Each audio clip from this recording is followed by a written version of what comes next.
Difficile de croire que toutes les 3 minutes en France, un enfant est victime d'une agression sexuelle. Difficile de croire que 77% de ces agressions ont lieu au sein même du cercle familial. Eh bien, c'est malheureusement vrai, ce sont les chiffres de l'UNICEF. C'est une émission particulière que je vous propose aujourd'hui. Brisé mais pas détruit, entre foi et résilience, je vous présente le témoignage de Nathan.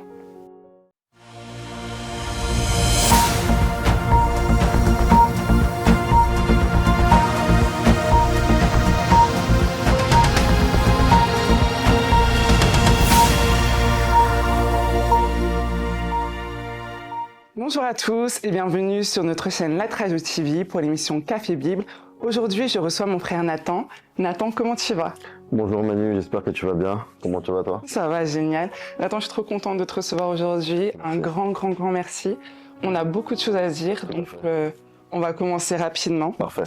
Nathan, tu as 29 ans, tu es marié à la douce Noémie. Vous avez 3 magnifiques garçons. C'est ça. Tu es titulaire de 2 masters et Ouais. tu prépares actuellement un doctorat en diplomatie des affaires. C'est ça. Rien que ça, tu es professeur à l'université, professeur de finance. Alors je suis professeur en école de commerce effectivement et j'enseigne plusieurs disciplines.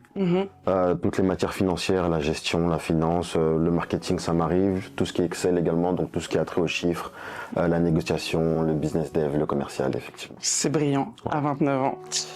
Alors Nathan, on va commencer, on entre dans le vif du sujet. Pourquoi est-ce que tu as accepté de témoigner aujourd'hui? Alors déjà, merci beaucoup, c'est la première fois que je témoigne devant des caméras. Pourtant, c'est pas la première fois que je témoigne. J'ai l'occasion de le faire notamment avec mes étudiants, avec qui je partage énormément. Et c'est vrai que au vu du parcours que j'ai, je me rends compte que je ne peux pas que garder ça pour moi, je me dois d'aider aussi ceux qui sont passés par ce genre de situation. Je me suis rendu compte que, au final, il y a certaines personnes qui, de par leur histoire, ne vivent pas seulement pour eux, mais aussi pour les autres. De la même façon que Christ est mort pour certains, certains aussi doivent mourir pour que d'autres puissent avoir la vie. Alors, c'est pour ça qu'aujourd'hui, j'ai décidé de témoigner via les leviers digitaux, pour qu'on puisse toucher une plus grande audience. C'est un fardeau que le Seigneur t'a mis à cœur, clairement. Tu penses que c'est une instruction de notre Père, très bien. Nathan, tu as vécu ce qu'on appelle un choc post-traumatique. Tout à fait. Est-ce que tu peux nous expliquer ce que c'est et comment ça arrivé? Oui, donc je peux en parler. Donc pour comprendre, je suis né dans les années 90 en Belgique pour des raisons que je tairai. Mes parents ont dû s'absenter, partir donc dans mon pays d'origine, la République démocratique du Congo. Et donc je me suis retourné avec ma grand-mère, ma grande sœur, mes oncles et mes tantes, avec qui on a grandi, une très belle enfance, jusqu'à notamment le fait que l'ancien compagnon de ma grand-mère ait été mon bourreau, se soit retrouvé être mon bourreau. Okay. Il a abusé de moi lorsque j'étais enfant. Épisode très difficile, mais je m'en souvenais pas directement. Effectivement, en psychologie, on parle d'amnésie traumatique. Traumatique, ouais. Donc, moi, j'appelle ça aujourd'hui l'amnésie de Dieu. Il y a un passage qui nous dit il a oublié mes fautes et il ne s'en souvient plus, il a jeté mes péchés au fond des mers. Je crois que Dieu a mis en l'homme la capacité d'oublier des choses pour le protéger, effectivement. Et ces choses-là reviennent à la surface quand l'esprit est assez mûr et assez fort pour pouvoir le supporter. Vous allez voir plusieurs témoignages et j'ai subi donc cet effet, cette chose. C'est-à-dire que la nuit, je vivais beaucoup de cauchemars. Je voyais donc une personne que je semblais connaître, qui à chaque fois dans mes rêves abusait de moi. Et ce qui était fou, c'était que le matin, je me permets de parler librement, j'avais les stigmates sur mon corps. J'avais des douleurs anales, etc. Donc c'était pas facile du tout. Et du coup, la nuit pour moi est un supplice. Parce que la nuit, je revivais ces choses-là. Et c'est au fur et à mesure, en avançant en âge, en histoire, en expérience, que j'ai compris ce qui m'est arrivé finalement. Tu avais même des épisodes d'incontinence, là, c'est vraiment ton corps qui exprimait, c'est ça, c'est-à-dire que un j'ai été stress propre profond, assez ouais. tard, sans savoir qu'effectivement, en réalité, il y avait un mal qui se cachait derrière. C'est ça. Tu as ensuite retrouvé tes parents. Oui. Vous avez repris la vie de famille. Tout à fait. Comment ça s'est passé avec eux, notamment avec ton papa, étant donné qu'eux n'avaient aucune idée de ce que tu avais subi? C'était compliqué au début. C'était très compliqué. Pour plusieurs raisons. Lorsque j'étais chez ma grand-mère, j'étais le petit dernier. Et lorsque j'ai retrouvé mes parents, je me suis retrouvé être l'aîné des garçons. Je fais partie d'une fratrie de 5 enfants. Donc j'ai une grande sœur et 3 petits frères. Donc je suis l'aîné des garçons. Mon père m'a donné une excellente éducation. Une excellente éducation. Je sais que le modèle de résilience que j'ai, ce sont clairement mes parents. Du reste, il est vrai que pour un petit garçon traumatisé, ça peut être difficile. La résilience s'acquiert par la dureté, par le choc, s'acquiert par la difficulté, l'affrontement à la difficulté. Mais c'est vrai que pour un enfant qui a vécu ce genre de choses... C'est ça, quand ça s'additionne à un trauma si profond, ça fait beaucoup. Alors, en tant qu'enfant, j'avais beaucoup d'incompréhension de la part de mes parents plusieurs fois. Je me suis retrouvé à penser qu'ils ne m'aimaient pas, à penser qu'ils me détestaient. Or non, en réalité, ils voulaient juste faire de moi la meilleure personne qu'ils pouvaient. Et sauf qu'ils ne savaient pas, au fait, ce qui se cachait derrière tout ça. Puis cette éducation stricte aussi à l'américaine. Oui. Effectivement, non, c'est vrai que il faut comprendre. Aujourd'hui, avec nos générations, on comprend qu'effectivement, les sévices physiques, etc., c'est pas forcément la voie privilégiée pour éduquer un enfant.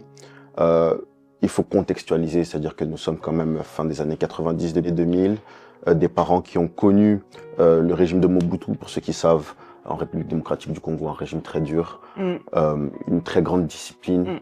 Mon grand-père est militaire, directeur d'école, donc forcément, il y a vraiment cette rigueur qui était là. Qui passait parfois par des punitions, etc. Et c'est vrai que voilà, pendant longtemps, j'ai pensé, à défaut, et je vous demande pardon d'ailleurs si vous tombez sur cette vidéo, que mes parents ne m'aimaient pas à cause de ça. Et puis la parole n'était pas autant libérée, on n'avait pas tous ces outils, ces réseaux, etc., qui peuvent apprendre aux parents, enfin, ou à toute personne adulte à repérer un petit peu les signes d'abus. Exactement, je suis complètement d'accord avec toi. Le viol, surtout dans la communauté africaine, parfois c'est tabou. Parfois, on a cette tendance, pas forcément volontaire, mais c'est en rapport aussi avec la socialisation de nos parents. On rejette souvent la faute sur l'enfant ou bien sur la victime. Pourquoi? Parce que il y a le quand dira-t-on qui est lourd. Il y a le qu'est-ce qu'on dira de nous. Et il y a toutes ces choses-là, la pression sociale qui fait que souvent, effectivement, ça peut être un fardeau beaucoup plus pour la victime, parfois, que pour le coupable. Avec tout ça, avec ce lourd bagage, comment est-ce que Nathan grandit, se construit? Waouh! En réalité, Nathan ne se construit pas tout de suite. Nathan est assez violent, parfois avec ses frères. Beaucoup d'amour, paradoxalement, mais souvent très violent. Pour savoir, j'ai un passif dans les arts martiaux assez lourd. 16 ans de boxe thaïlandaise, ceinture marron de judo, 4e de France universitaire. À travers mon parcours, j'ai eu à avoir beaucoup de rencontres pugilistiques. C'est-à-dire que je me suis beaucoup bagarré. Parce que j'ai été aussi videur de boîte de nuit en parallèle de mes études, etc. Mais c'est vrai que j'ai eu pas mal d'affrontements dans ma vie. Et du coup, la violence, tu penses que le fait de te former à être un bon combattant et puis de choisir du coup des jobs où voilà, tu serais confronté à la violence, c'était aussi peut-être que pour toi quelque part une façon de pouvoir affirmer un contrôle, un pouvoir qu'on t'a volé quand tu étais petit? Avec du recul, je pense que oui. Okay. C'est un exutoire, la violence est un exutoire pour moi. Être violent me permettait, quelque part, de faire ressortir la rage qui était en moi. Et puis, il n'y avait pas que ça, hein. Il y avait aussi ce côté aussi avec les filles. Ouais. J'avais aussi ce côté-là un peu frivole, un peu volage. Mais on ne se rend pas compte que justement, lorsqu'on est marqué comme ça aussitôt par la sexualité de façon déjà involontaire et en plus de façon précoce, la Bible dit ne réveillez pas l'amour avant l'heure. Il y a une raison à cela. Et c'est vrai que ça conditionne énormément la vie de quelqu'un, la perception de quelqu'un. Et comme je disais, paradoxalement, il y avait aussi beaucoup d'amour, donc je ne pouvais pas, lorsque je trouvais une situation injuste, je ne pouvais pas ne pas intervenir. Très souvent, il m'arrivait de me bagarrer parce que je voyais une personne dans la rue qui était malmenée par d'autres personnes et ça m'arrivait d'intervenir alors que je ne connaissais pas. Parfois de payer des billets d'avion des personnes, ou même des billets de train à des personnes que j'allais jamais revoir. Et mes parents qui me disaient « mais pourquoi t'as fait ça ?» etc. Mais je m'étais toujours dit, et je me suis toujours dit d'ailleurs que qu'importe où je serai, il faut que les gens aient le témoignage de moi comme ayant été quelqu'un qui a toujours été là pour eux, là où finalement ils pensaient qu'il y avait personne et là où moi il y a eu personne pour moi. Ouais, en fait, tu as aussi cette volonté de briser un petit peu ce cycle parce que tu as une enfance qui est marquée par un trauma profond, fou. Et puis, tu as une mauvaise aussi compréhension de l'attitude de tes parents. Toi, tu penses qu'ils t'aiment pas. Ils t'aiment, mais tu as l'impression qu'ils t'aiment pas. Et toi, en retour, ce que tu renvoies, certes, il y a cette violence parce que il faut, tu essaies de te construire, t'affirmer, etc. Mais malgré tout, toi, tu as envie de renvoyer de l'amour. Et là, tu brises ce cycle. Et ça me fait penser, en fait, à quelque chose qu'on entend souvent, qui est que les agresseurs sont bien souvent des personnes qui ont été elles-mêmes agressées. Qu'est-ce que tu penses, toi, de ce cycle ? J'ai une position qui est assez bizarre pour le coup. On m'a une fois qualifié d'orgueilleux parce que je parlais avec une sœur et on se posait la question, est-ce que tu pourrais aujourd'hui aller parler à des violeurs? Alors je disais non, c'est impossible parce que j'avais tellement cette rage en moi. Et dès que j'entendais d'ailleurs des personnes qui pouvaient dire, voilà, enfin lorsqu'il y avait même des rumeurs dans nos entourages qu'il y avait des personnes qui auraient pu forcer certains rapports, etc., je montais très vite au créneau. Avec la maturité, avec le recul, avec le Seigneur aussi, eh ben, je me suis rendu compte que ces personnes-là, alors bien sûr, hein, toute proportion bien gardée, il y a des personnes qui le font volontairement, mais il y a des personnes aussi qui le font parce qu'elles l'ont subi à leur tour et elles n'ont peut-être pas trouvé la force d'outrepasser cela. Le Seigneur est le seul qui peut changer le mal en bien. C'est le seul. C'est-à-dire que je n'ai qu'unement la prétention de dire que j'ai une force quelconque, même si c'est un gros travail abattu. Mais ce que je dis, c'est que la force pour pouvoir transformer ce genre de traumatisme en quelque chose qui peut nous pousser vers l'avant, c'est par le Seigneur. Amen. Et c'est pour ça que je fais aussi cette émission, pas que pour les victimes, mais paradoxalement aussi pour les agresseurs. Surtout à ceux qui ont subi cela, à ceux qui finalement perpétuent un cercle vicieux, que en Jésus-Christ, vous avez la force de pouvoir briser ce cycle et d'aller au-delà de ça. Voilà. C'est puissant, et puis on va revenir sur ce point tout à l'heure. Est-ce que du fait de ton histoire, tu as l'impression que tu es en hyper-vigilance à l'égard de tes enfants, toujours sur le qui-vive? Alors, forcément, ça laisse des stigmates. Ouais. La Bible dit que nous courons vers la perfection, donc le jour où je n'aurai plus de stigmates, c'est le jour où nous serons au ciel. Exactement, ça on en parlait, excuse-moi je te coupe. Bien sûr, juste pour cette image qui est très très forte, c'est quand Jésus du coup se présente aux apôtres, après qu'il soit mort sur la croix, il se présente à eux et il est dans toute sa gloire, mais il a toujours les stigmates, il a toujours il a toujours les traces, voilà. aux mains et aux pieds. Et tant que nous serons sur terre, eh ben, de la même façon, j'aurai toujours ces traces en moi. Alors, l'une des multiplicités d'expressions de ces cicatrices dont on parlait précédemment, c'est notamment la vigilance que j'ai vis-à-vis de mes enfants. Je me rappelle la première fois que j'ai laissé donc, mon aîné chez la nounou. La première fois qu'on a rencontré la nounou, tous mes radars étaient allumés. vu que c'était une garde à domicile, je regardais partout, chaque pièce. Je regardais le papa, je regardais vraiment tout l'environnement. Et je bénis Dieu pour la femme qu'il a mise à mes côtés, Noémie, parce qu'elle m'a aidé justement à contrebalancer. Euh, D'un autre côté aussi, j'utilise aussi cela comme une force dans la mesure où le danger existe. Bien sûr. Et je me dois de protéger. La Bible dit, on parle du verbe shamar, de garder mes enfants. Je me dois donc d'être vigilant aussi. Donc il y a, j'essaye de pas être dans l'exagération, dans l'hyperprotection, mais en même temps, voilà, T'es en alerte. que je suis en alerte. Et quand on discutait, il y a des comportements qui, moi, me paraissent anodins, mais pour toi, c'est des red flags. Toi, par exemple, tu prendrais pas une de tes nièces sur tes genoux.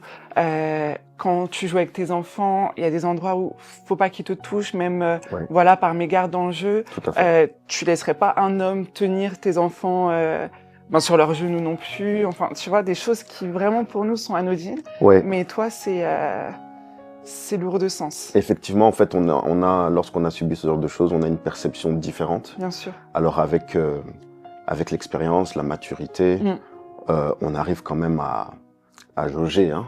C'est pas parce que tu prendras mes enfants sur les genoux que directement je dirais Manu, ne fais pas ça. Mais en revanche, effectivement, il y a certains comportements que je n'arrive pas, ou alors que je n'arrivais pas plutôt, prendre mes enfants sur mes genoux jusqu'à une certaine profondeur, même mes nièces. Certains jeux tactiles avec mes enfants que voilà, j'aurais du mal à faire. Pour donner même un épisode, pendant très longtemps, je n'arrivais pas à mettre de suppositoire à mes enfants. D'accord, Et le déclic que j'ai eu, c'est notamment une fois ma femme était en déplacement pour le travail et mon fils faisait de la fièvre. Il a fallu le faire. Et il a fallu le faire. Donc parfois, il faut, surtout pour nos enfants, il faut passer au-delà de notre traumatisme. C'est ça.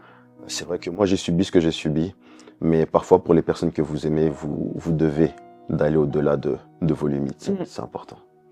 Quelque part, le fait de rentrer aussi dans le mariage, de toi-même construire un cadre familial aussi, ça t'a fait avancer.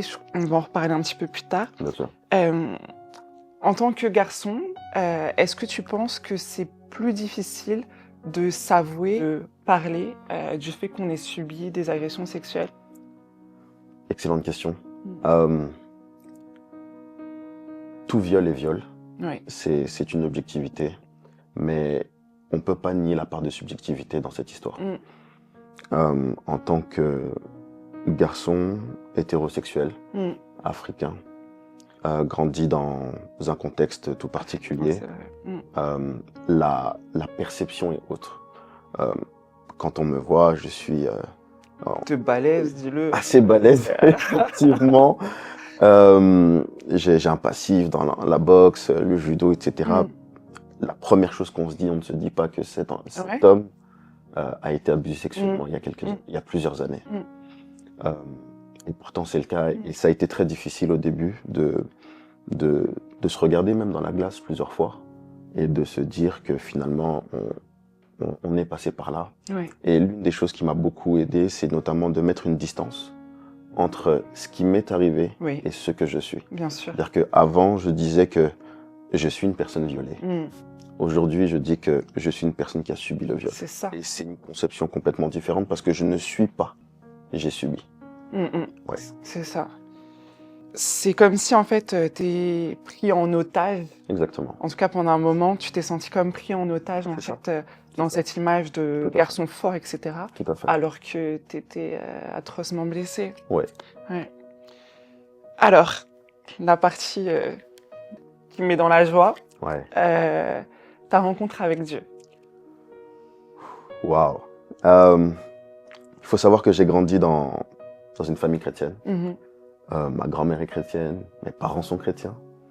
Mon grand-père d'ailleurs était pasteur. J'ai beaucoup de serviteurs de Dieu dans la famille. Donc le sacerdoce est dans le sang, le sacerdoce est dans la famille. Mais ma véritable rencontre a été notamment le 7 juillet 2014. Le 7 juillet 2014, j'ai écouté une émission radio chez le mari de ma tante. Et c'est la première fois que j'entendais parler de l'enlèvement, de la trompette. D'accord, ouais. Et on a posé cette fameuse question, si tu meurs maintenant, où est-ce que tu iras? Alors c'est là où j'ai véritablement réalisé qu'il fallait que je donne ma vie à Christ. J'ai donné ma vie à Christ ce jour-là. Et depuis, il y a eu un très grand cheminement, des hauts, des bas. J'ai lâché sa main, Ouais, mais lui n'a pas lâché la mienne. il a été fidèle. Et il m'avait promis que plusieurs années plus tard, via mon mariage, via ma famille, je guérirais de cela. Et il a tenu une promesse. Amen, c'est beau, c'est beau. Je reviens un petit peu en arrière, quoique Ouais. dans la chronologie, peut-être que ça a été fait après aussi, vu qu'à un moment donné, tu as abandonné le Seigneur. Est-ce que tu as pu confronter ton agresseur? Est-ce qu'à un moment donné, tu as voulu confronter cet homme qui a été le compagnon de ta grand-mère? Ouais. Il faut savoir que j'ai grandi dans une ville à côté de Vénissieux. Vénissieux, pour ceux qui savent, c'est une banlieue de la région lyonnaise, défavorablement connue Ok. pour trafic de drogue, pour plein d'autres choses. Mhm. Et c'est vrai que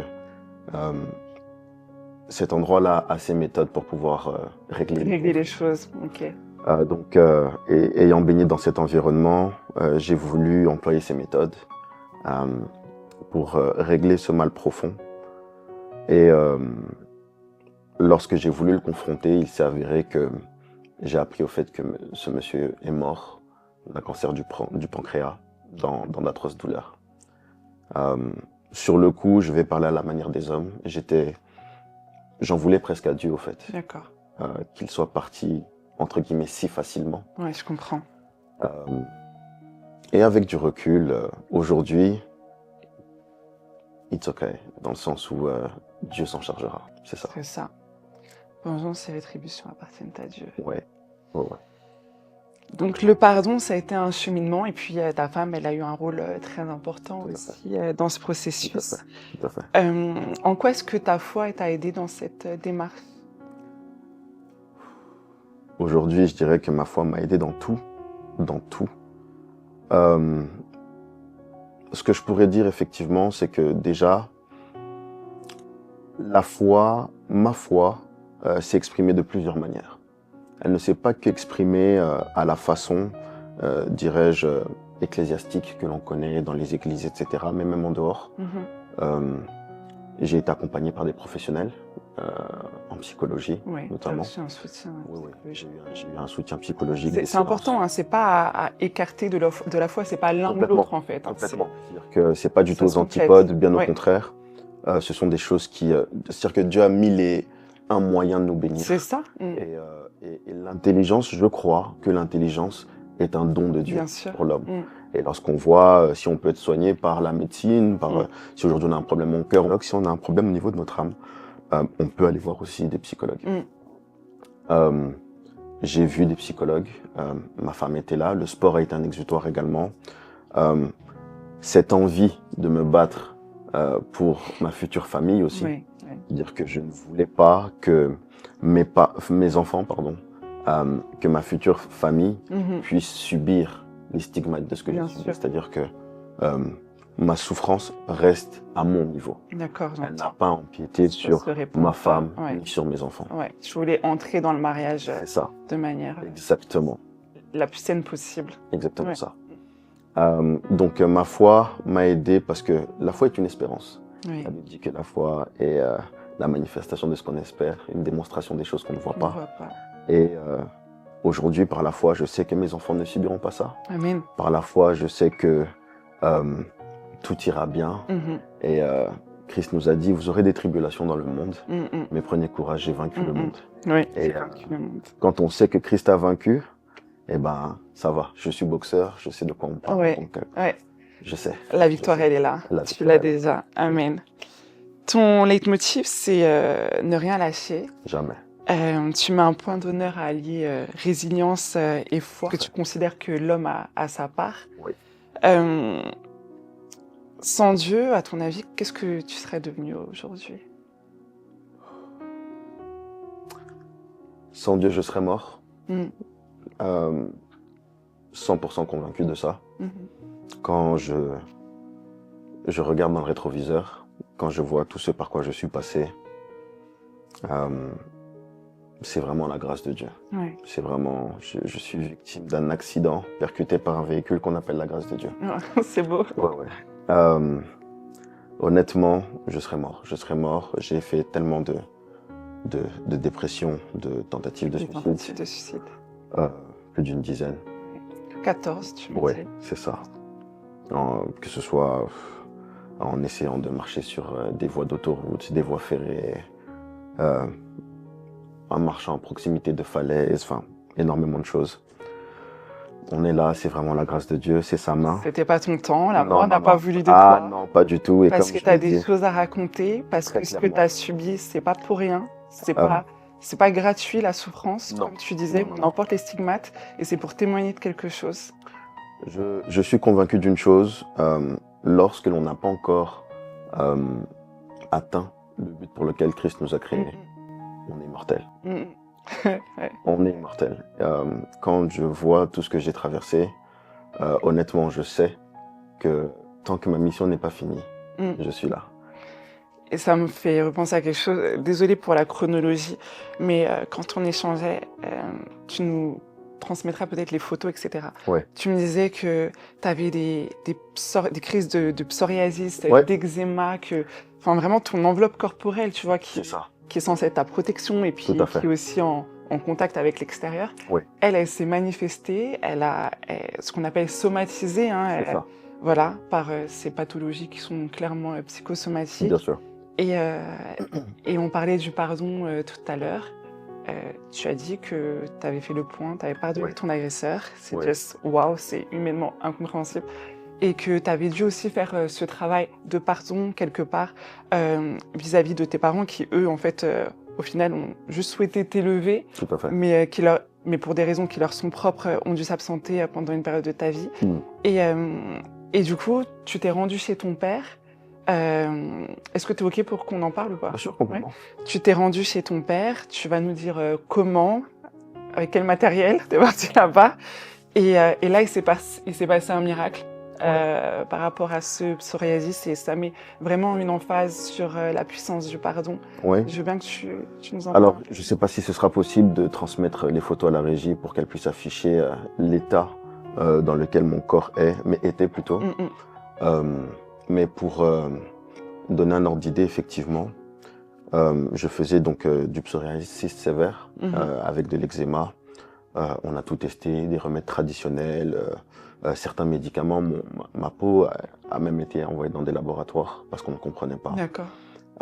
Bien que physique, le corps est très spirituel. Oui. Et ça, les gens doivent le comprendre. Bien que physique, le corps est très spirituel. Et il parle. Il ne parle pas que par la bouche.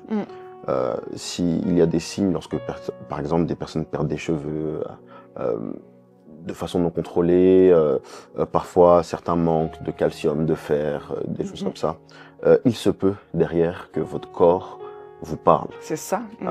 La Bible dit que votre être tout entier, esprit, âme et corps, soit conservé pur et irréprochable pour l'avènement du Seigneur, parce que l'homme est en réalité tripartite, psychosocial.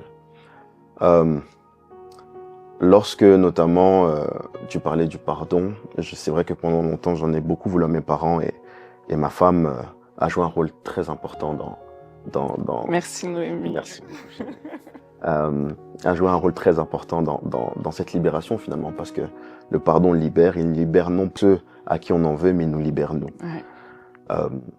Lorsque notamment, tu es dans cette démarche de pardonner à mes parents, je me rappelle, je parlais pas du tout avec mes parents, ça faisait plusieurs années. Et j'ai eu une conversation avec ma sœur. Et ma sœur dira, Nathan, en tout cas, c'est pas possible, il faut que tu reparles avec les parents. On peut pas continuer comme ça. C'était allé à un niveau où je disais en tout cas que même si je mourais, je ne voulais pas qu'il vienne à mon enterrement. D'accord. Ouais. Et lorsque notamment j'ai eu cette discussion avec ma sœur, j'ai dit à ma sœur, dans ce cas-là, je vais dire à papa. Je vais tout lui dire, tout lui raconter. Alors, Je reviens un tout petit peu en arrière. Il faut savoir que j'étais un petit garçon qui mentait beaucoup. Parce que, avec ce qui m'était arrivé, j'estimais que certaines personnes n'avaient pas droit à la vérité. Oui. Je mentais très peu à l'extérieur, mais parfois je mentais beaucoup aux gens de ma famille. À tes parents notamment. À mes parents notamment. Et quand j'ai parlé avec ma sœur, je lui ai dit que, en tout cas, ça allait être le moment où j'allais tout révéler. Et par contre, j'avais pris cette décision à ma sœur. Je lui avais dit, par contre, sache-le, si papa ne me croit pas, en tout cas, je franchirai un point de non-retour. Et qui est... elle a... C'est compliqué d'en parler. Okay. C'est compliqué. Alors, elle a énormément paniqué par rapport à ça. Et lorsque je me rappelle, je suis parti parler à mon père. Ce soir-là, j'avais bu. Et lorsque je l'ai vu, lorsque j'ai vu mon père, bizarrement, quelques secondes avant qu'on puisse se parler, l'effet de l'alcool s'était dissipé. Okay. Et lorsqu'il s'est dissipé, sans introduction, mon père m'a posé la question, pourquoi est-ce qu'on est en froid, qu'est-ce qui s'est passé? Et je me suis retrouvé tout simplement à lui dire cette vérité, que lorsque vous étiez absent, j'ai subi un viol. Et lorsque je lui ai dit cela, j'ai été tellement surpris de sa réaction. Lui qui était habitué à voir un enfant qui lui mentait souvent, et ben, s'est retrouvé finalement avec une vérité, une pièce du puzzle qui lui manquait pour comprendre pourquoi est-ce que son fils était comme ça. Et moi, en tant qu'enfant, j'ai été tellement surpris de sa réaction. Je connaissais un papa très dur, très strict. Et la quantité d'amour que j'ai vu à ce moment-là, il m'a pris dans mes bras, il a pleuré. On a pleuré ensemble, on a prié ensemble. Et j'ai pu voir dans ses yeux une rétrospective de toutes les scènes qu'on a pu vivre ensemble, d'incompréhension, tant de son côté que du mien. Et il disait, mais je comprends maintenant. Je comprends maintenant. Et il pleurait, il pleurait, il pleurait. Et à la fin, je lui disais simplement, papa, je t'en veux pas.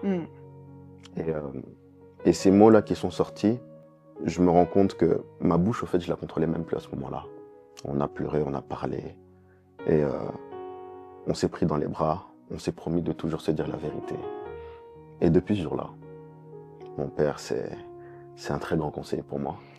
Goosebumps, la chair de poule. C'est un très grand conseiller pour moi. On s'appelle, on partage. Et aujourd'hui, il est à mes côtés. Cela me rappelle un passage dans Joël 2. La Bible dit, je vous remplacerai les années. Oui, bon, c'est ça. Les sauterelles, les gélèques. Et honnêtement, mes parents aujourd'hui, quand je leur parle, je les vois discuter avec mes enfants. Mes enfants, rigoler avec mes enfants. On discute, on parle, on échange. Parfois, on n'est pas d'accord, mais c'est sain. C'est sain, c'est beau. Et je pense qu'on est revenu finalement à Éden. On est revenu à comment Dieu, au fait, voit la famille. Et je bénis Dieu pour cela. Je bénis tes parents. Vraiment, que tes parents soient bénis. Ouais. Il y a un sujet que tu as commencé à aborder, un sujet très sensible. Quand on parle d'agression sexuelle, nos pensées sont et doivent être évidemment pour les victimes, pour celles et ceux qui ont subi l'impensable et qui tentent de se reconstruire. Mais il y a aussi cet aspect préventif, parce que la guérison, quand on parle de guérison, oui, c'est nécessaire, mais ça implique que l'acte est survenu. Tout à fait. Et alors que prévenir, c'est peut-être éviter des nouvelles victimes. Tout à fait. Donc cette prévention, elle s'adresse aussi à ces individus aux pensées souillées, complètement déviantes, qui, lorsqu'elles commettent ces actes, détruisent des vies. Mais c'est vrai qu'on voulait s'adresser à eux aussi, leur dire que Jésus, qui est le chemin, le seul et l'unique, ce Jésus, il s'est offert pour toute personne, je dis bien toute personne, qui est prête à se détourner du péché, à emprunter le chemin de la repentance. Et je pense que c'est avec beaucoup d'émotion qu'on dit ça parce que c'est tellement contre-intuitif en fait de s'adresser à des personnes qui commettent des immondices. Mais ce Jésus dans lequel on croit, lui, il est miséricordieux et il est prêt à vous délivrer de tout ça. Donc cette émission, c'est vraiment un appel à la repentance. C'est une porte spirituelle qu'on ouvre pour vous dire Jésus est capable, Dieu est capable, Dieu peut vous délivrer, Dieu peut arrêter ce cercle et chercher de l'aide auprès de lui. Arrêtez de vous lutter contre ses pensées, arrêtez de faire subir ces choses terribles à ses enfants. Tout à fait. Dieu est capable. Donc Nathan, si tu veux bien, on va prier pour les victimes, tu vas prier pour les victimes et si ton cœur est toujours disposé, si le Saint-Esprit t'en donne la force, peut-être prier ou adresser un mot à ces personnes qui luttent ou qui succombent à leur pulsion pédophile. Alors, à vous qui subissez, parce que comme j'en ai parlé tout à l'heure, il y a plusieurs catégories de personnes qui font cela. Il y a des personnes qui le font volontairement et sciemment, et celles-ci, à vous, je vous dirais tout simplement que Dieu est juste et un jour, vous serez convoqué devant son tribunal. La Bible dit « Jeune homme, réjouis-toi dans ta jeunesse, marche-en le désir de ton cœur et les regards de tes yeux. Mais sache que pour tout ce que tu feras, Dieu t'appellera en jugement. » À cela, je dis ceci. Mais à d'autres qui luttent, qui sont peut-être sous oppression, qui sont peut-être sous addiction, sachez une chose, si vous avez le choix de pouvoir dire non à Dieu, vous pouvez aussi dire non à Satan. Vous avez la force en vous de pouvoir résister à cela.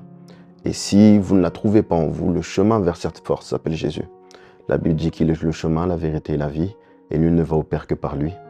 Je vous exhorte à aller au-delà de vos pulsions, aller au bas de la croix et jeter vos fardeaux à ses pieds.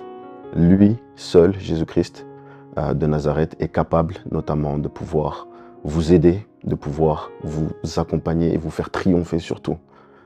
Si lui a triomphé de toutes choses, il vous fera aussi triompher de ces choses-là. Oui. Et on va tout simplement incliner nos fronts et on va prier pour ces personnes.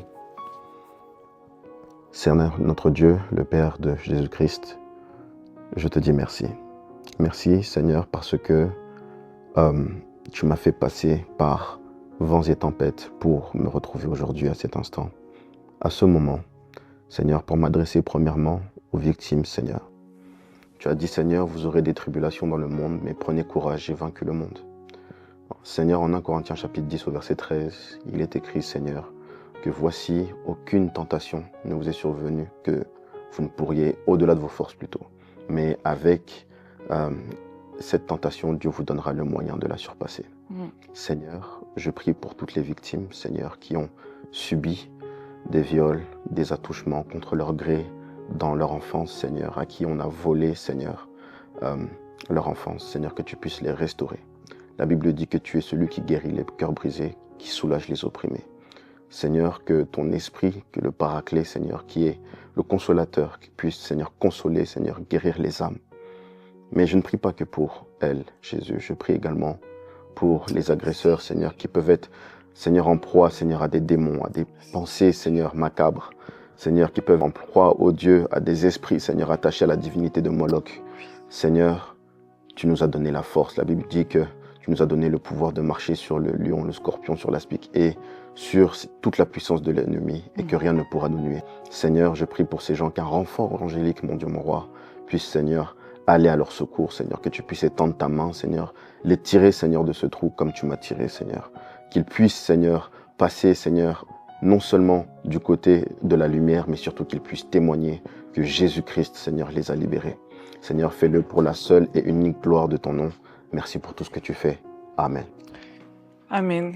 C'est très puissant ce qui vient de se passer. Peut-être aussi une nouvelle étape pour toi dans ta vie, dans voilà, ta libération, ta reconstruction.